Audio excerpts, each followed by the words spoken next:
ఏ సమయము ఎటు వచ్చునో, ఏ సమయము ఎటు పోవును.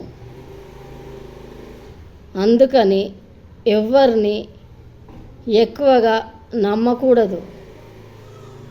ప్రతి ఒక్క విషయము ఒకరితో మాట్లాడకూడదు. మంచిగా ఉన్నప్పుడు అన్నీ మాట్లాడుకుంటాము. ఇవల్ల మంచిగా ఉన్న మనము రేపు మంచిగా ఉండకపోవచ్చు. ఎవ్వరు శాశ్వత మిత్రువు కాదు, శాశ్వత శత్రువు కాదు.